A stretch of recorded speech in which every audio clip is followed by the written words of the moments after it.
It's Joe from Georgia. So this is news out of Texas. But folks, these are alarm bells ringing for the entire United States. And our government is not listening. Overnight, multiple farms in the state of Texas completely shut down. And the reason for this shutdown was because they have lost almost 100% of their workforce. Now, we know this is the result of the immigration raids and stricter enforcement, but the ripple effect is going to be felt all the way across this country. Now, you've got crops that are rotting in the fields. You have livestock that is not being attended to at all. And that takes a lot of personnel. And we're talking, so now we're getting every area of food to include meat.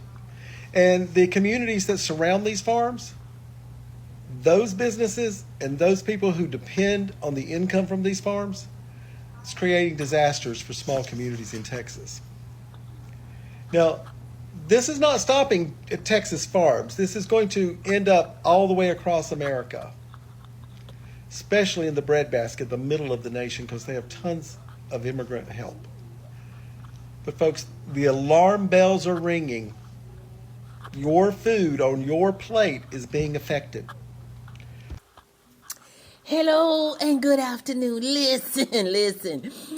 In today's episode of Fuck It's Around and Find It Out, let's take ourselves over there to the great state of Tennessee, shall we?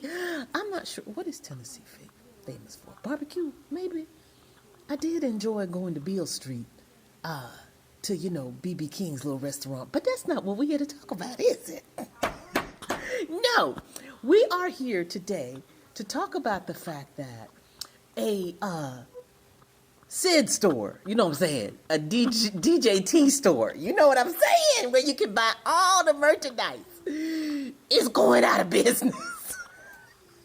They're going out of business, y'all. So, apparently, the owner, Bill, is shutting down the store and trying to get rid of the merchandise. Now, poor little Bill done marked everything down to 50% off. And he still can't sell it.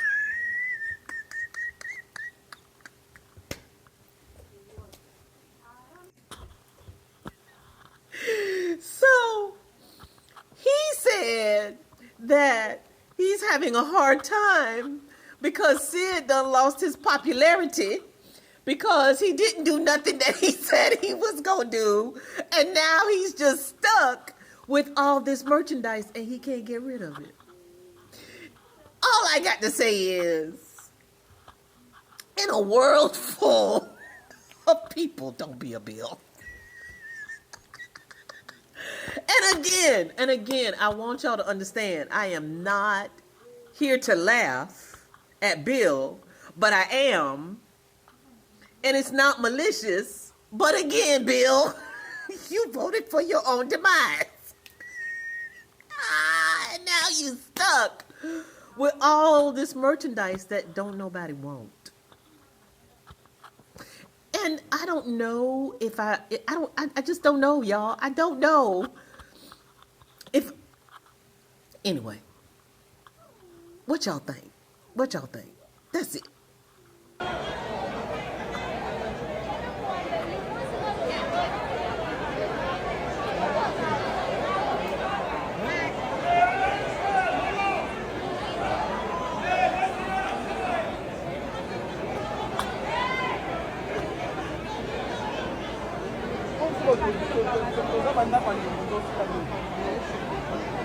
Should I do it? Should I not? I'm gonna do it. At this time, 4 years ago, when Democrats controlled all of Congress and the White House, inflation was over 8%.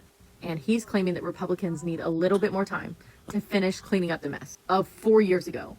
Even though James Blair forgot, I don't know how, in 2024, inflation before the election was 2.6%. When Biden left office and Trump took over, it was 3%.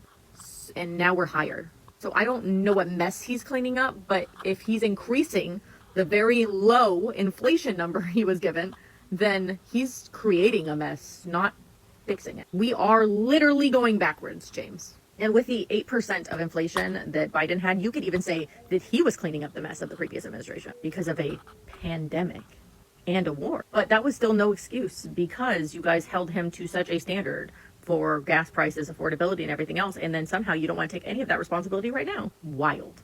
This is your political mom, educational purposes only, viewers discretion advised. Texans, it's time to get your thumbs out your asses and get out and vote in November for Greg Abbott. Greg Abbott is your only choice for governor. I mean, there is another choice, but it's a woman, and she's Hispanic. I'm going to run you through a list of why Greg Abbott is the best governor in American history. 0% increase in the minimum wage here in Texas since 2015. If $7.25 was good enough back then, it sure as shit is good enough now. Teacher salaries have decreased by 7.5% since 2014. If you ask me, they were getting paid too much to begin with. This one just makes sense. Did you know that 16.7% of Texans don't have health insurance? That's the highest percentage in the nation. That sounds a lot like freedom. Another interesting fact is over 5 million Texans face food insecurity. That's 1 in 6 households and 1 in 5 children. That's just amazing. In 2021, we had a major winter storm, and since our state had failed to winterize the electricity grid, it failed, and lots of people passed away. In 2021, he oversaw the complete and total abortion ban that we still have here in this great state.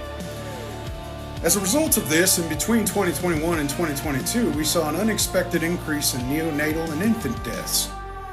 What a patriot. There's also like a shitload of mass shootings and stuff like that. We don't need to get into that, okay? I'm gonna keep rolling. We're gonna keep rolling, okay? So in closing, it's obvious Greg Abbott is your only choice for governor come November. What, are you gonna vote for a girl? I don't think so. Remember, it's the Republican way to vote against your own interests. God bless. All right. I think Trump is out campaigning for the Democrats and against himself because he is in his, deathbed confession era and he's starting to actually tell the truth. I mean, he lies all the time still. But listen to this clip. Play the clip. For you to pay a tiny little bit more for your gasoline, just remember you're doing it so that a very evil country cannot have a country. Really, it's the number one state sponsor of terror in the world. We don't want to have them have a nuclear weapon. So remember that when you have to pay a little bit more, you're at $4. It's okay. I mean, it's, I'll never apologize. I did the right thing. I'll never apologize. Here's the thing about gas prices. You can't spin them. Everybody knows how much it costs to go get their car filled with gas. Everybody knows it's kind of a fixed thing. And it's not one of those fun things to buy. It's an inconvenient purchase. You buy it, it runs out soon and then you've got to go back. This is detrimental for him. The Democrats need to clip this up. Moderate Democrats, progressive Democrats, corporate Democrats, do nothing Democrats run against this corruption and just how he doesn't care. He doesn't give a shit about MAGA. We've always known this, but now even he is completely saying it. And this is just insane. When you're in the middle of the Epstein files, you shouldn't go on the trail. And why is he even having rallies? That's just another thing. When Pumps gets back in town, we can dive into that. But here he is talking about young girls. Play the clip. Young, beautiful girls. These young, beautiful girls. These young, beautiful girls in the White House. They come in. Now, I'm not supposed to say beautiful, but what the hell? No, I think the beautiful part is it's the young, beautiful girls, young, beautiful girls. And your best friend, Jeffrey Epstein, had an issue with young girls. That is completely a problem. Add that to the Democratic list of things that they need to campaign against. And then he just goes on. Here he is declaring that the Strait of Hormuz is going to be a U.S. territory. This is what psychologists call delusions of grandeur. Play the clip. Finish defeating Iran, which is being very badly defeated. Pretty soon I'll be declaring the Hormuz Strait a territory of the United States. Good luck with that, big boy. Good luck. Good luck with that, because the Iranians are like, we're done. We're not talking to this nut anymore. He's insane, which then makes you think about all of the tech oligarchs and the oligarchs in general that continue to speak to him. And the Iranians are like, peace out. We're done. We're not dealing with this nut. And the fact that all of these American CEOs continue to talk to him, continue to have an expectation of him to do what's right, shows you just how broken our system is. And speaking of completely broken, let's talk about Kash Patel. Kash Patel says Trump has restored, I can't even say it with a straight face. He says that he has restored law and order to the country. Play the clip. Statistics. I've spent 10 years working for President Trump.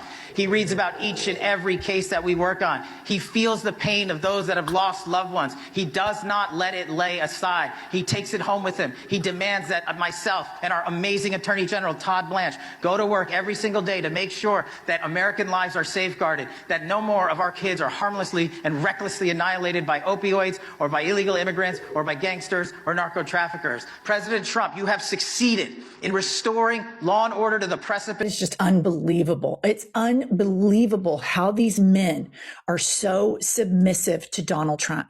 And over the weekend, I watched this like crazy Mormon FLDS documentary, right? And it showed this guy, he says, like, I'm the prophet, not Warren Jeffs, but somebody after him. And he's like, I'm the prophet. And then these men in the FLDS group went along with it and gave all of their money. Hello everyone, welcome back again to my channel. If you are new here, please don't forget to subscribe. So, what happens when the every policy you supported come back to destroy your livelihood? Right now, Texas farmers are living that painful reality, and it's a story America cannot afford to ignore. Across Texas, fields are filled with crop that will never be sold. Aggressive trade tariffs have shut farmers out of international markets like China, leaving their harvest worthless and debt piling up. At the same time, strict immigration enforcement has wiped out the essential labor force. Produce rots in the fields, livestock goes unattended, and family watch generation of hard work collapse before their eyes. The irony is striking. Many of these farmers once relied behind the MAGA movement, believing it would protect rural America. Instead, those very policies are now fueling foreclosures and bankruptcy at historical levels. This isn't just about economics, it's about survival. Rising costs, lost exports, and vanishing workers are pushing multi generational farmers into permanent closure. And with them, America's food security is at risk. The Texas farm crisis is more than a local tragedy. It's a national warning. When politics collide with livelihoods, the consequences are devastating. If rural America collapses, the ripple effect will be felt in every home, every table, and every community across the nation. This is the story of family betrayed, of promises broken, and of a future in jeopardy. And it's happening right now. Stay tuned. Don't forget to like, share, and subscribe for more.